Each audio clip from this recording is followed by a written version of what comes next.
Oke teman-teman, jadi pada saat ini kita berada pada STA 1 ya. Kita ada pemberhentian pertama kita pada praktikum geomorfologi hari ini. Di sini seperti yang kalian lihat teman-teman, di sana ada sebuah bongkahan batu di antara sawah-sawah ini. Nah, di antara bongkahan-bongkahan batu ini ada kita sebut sebagai anomali teman-teman. Dikarenakan kenapa? Dikarenakan seharusnya dataran ini adalah dataran aluvial, yang dimana di dataran aluvial harusnya itu batuan-batuan yang ada di tempat dataran aluvial itu adalah batu lempung dan batuan lainnya. Nah, tapi di sini seperti yang kita lihat ya, di sini kita melihat sebuah batuan-batuan yang tersebar ada di situ. Kalau kalian lihat, nanti kita akan melihat lebih dekat lagi. Di sana pun ada. Nah, ini ada kemungkinan ada 3 penyebab teman-teman.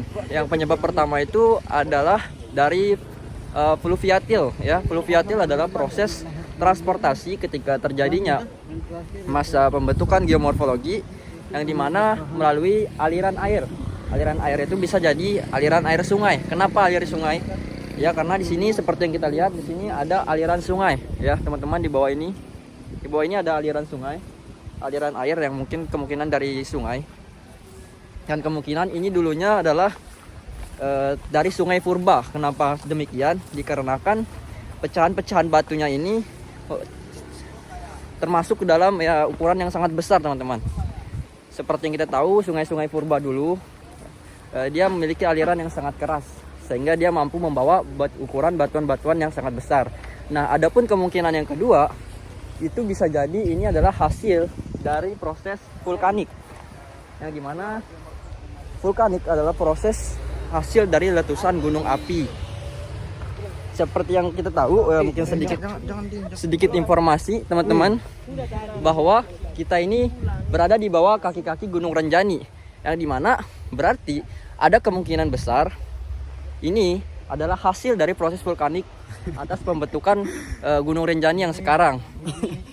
Dimana ketika proses vulkanik itu terjadi, ada yang namanya letusan. Ketika letusan itu terjadi, ada 3 hasil.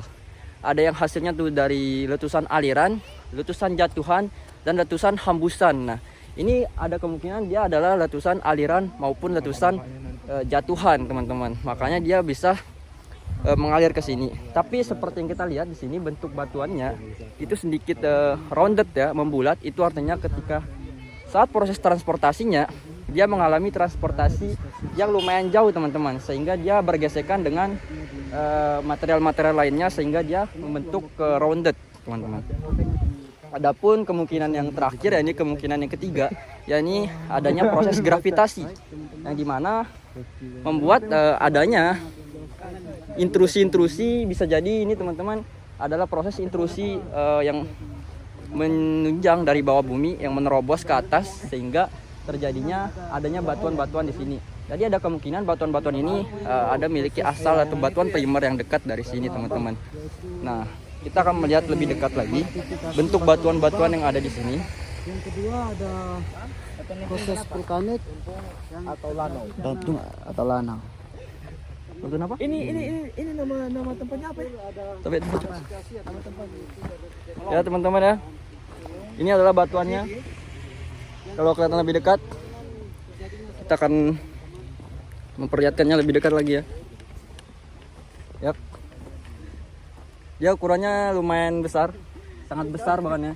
Jadi ada kemungkinan diameternya ada kisaran 4-5 meter ya diameternya ini. Jadi lumayan besar teman-teman.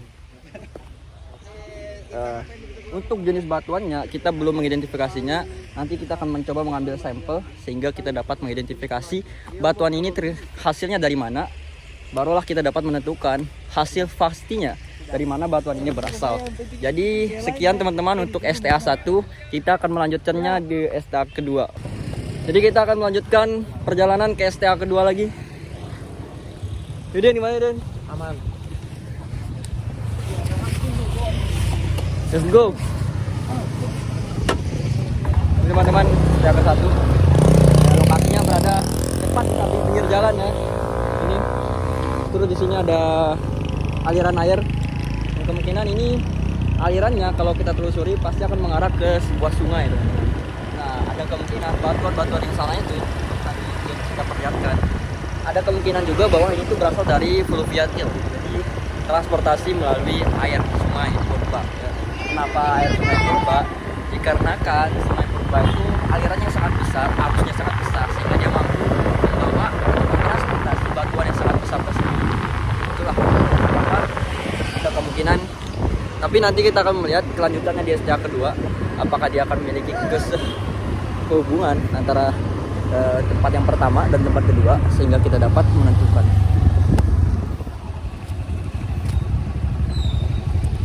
Bro.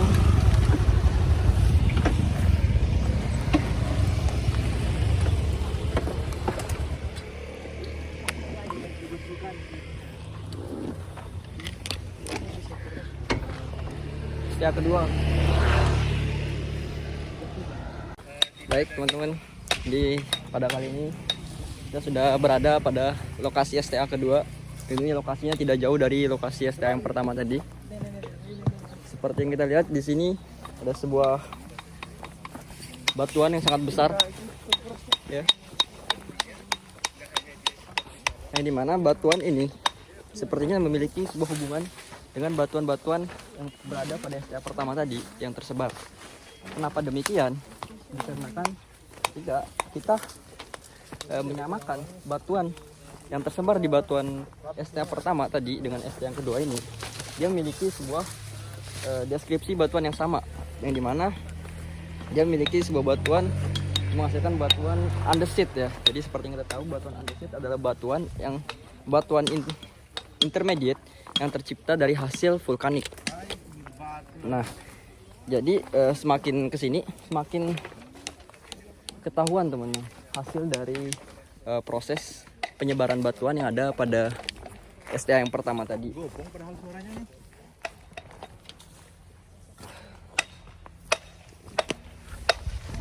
Dengan kita lihatnya batuan besar yang di belakang ini, ada kemungkinan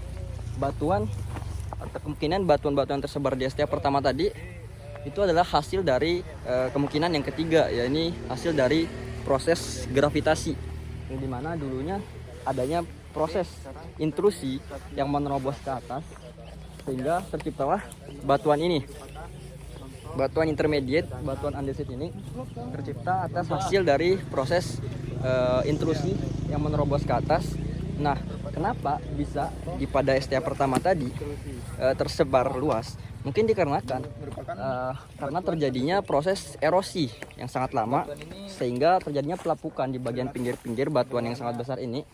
Nah, ketika pelapukan itu terjadi, maka waktu pun berlalu, waktu geologi jutaan tahun pun berlalu, maka dia pun akan tertransportasi ke bagian-bagian yang berada pada bawah-bawahnya. Seperti yang saya beritahukan tadi, bahwa lokasi STA kedua ini tidak jauh dari lokasi STA yang pertama.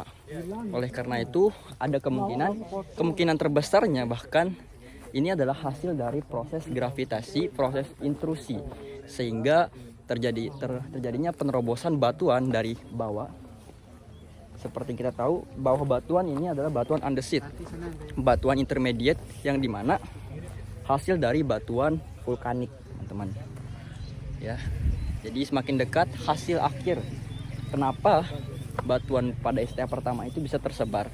Yang dimana harusnya itu adalah dataran aluvial, yang dimana batuan-batuan yang ada di dataran aluvial adalah batuan-batuan lempung dan lain-lain. Jadi kita dapat katakan bahwa hasil dari proses yang ada pada STA pertama tadi adalah hasil dari proses gravitasi, teman-teman. Baik, itulah kesimpulan yang ada pada STA kedua, teman-teman. Kesimpulan yang kita dapatkan adalah batuan secara lokasi pun STA kedua ini memiliki elevasi yang lebih tinggi pada elevasi yang di STA pertama. Jadi ada kemungkinan batuan yang ada pada STA pertama adalah hasil dari gelindingan dari bagian source rock ini. Jadi sekarang kita berada di STA keempat, berlokasikan di tempat tambang pasir. Lokasinya dekat dengan pantai, teman-teman. Struktur bedding atau laminasi.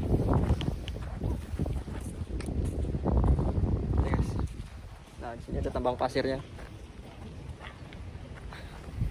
Dari tambang pasir ini tentunya ada negatif dan positifnya, teman-teman.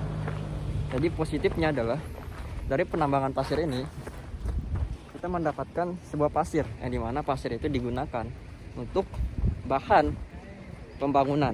Nah, dan sisi negatifnya adalah di bagian sini seperti yang kalian lihat, teman-teman, terjadinya proses penggalian yang dimana pada pengambilan pasir tersebut sehingga elevasi dari tempat ini itu otomatis berkurang. Nah, seperti yang saya kasih lihat tadi, bahwa di sebelah sana ada pantai air laut, teman-teman. Jadi suatu ketika jika air laut naik dan masuk ke daerah sini, maka air laut itu akan terbendam di sini, sehingga dapat ada kemungkinan bahwa tempat ini akan menjadi bagian tepi pantai yang baru. Nah, gimana cara mengatasinya? Seharusnya ketika dilakukan penggalian, maka harusnya ada reklamasi tempat yang ini.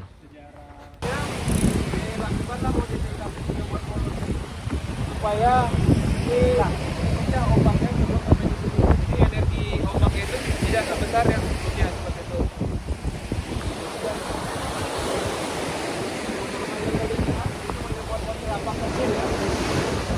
Itu memang sengaja ditanam seperti itu. Berarti ini dulunya jalan yang dulu itu, Pak ya? Betul. Jadi ini dulu jalan ini dua. Jalan ini dua. Akhirnya Jadi dulunya jalan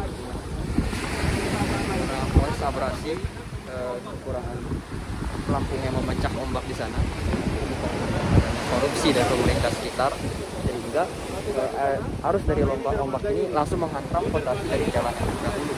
Makanya jadi jalan yang satunya ini tergusurkan dan jadi seperti ini sekarang. Jadi ini punya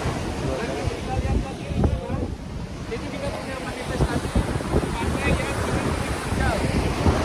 Sana ketinggian terjal. Beda nanti kalau kita pantai kita relatif santai. di belakang kita adalah zona pertemuan antara air laut dan air tawar dari air sungai. Ya, ini disebut sebagai geomorfologi eustarian. Nah, tempat kita berdiri sekarang ini adalah jembatan yang sudah mengalami kerusakan. Dan ada pun kenapa bisa seperti ini? Karena adanya pergeseran fondasi dari jembatan ini. Kalau bisa pergeseran fondasi seperti itu, kemungkinan besar ini adanya salah ketika masa pembangunannya, sehingga fondasinya itu tidak tercapai pada bagian dasar batuan tersebut, sehingga pada saat terjadinya gempa dia akan bergeser sehingga bengkoknya besi pada jembatan ini.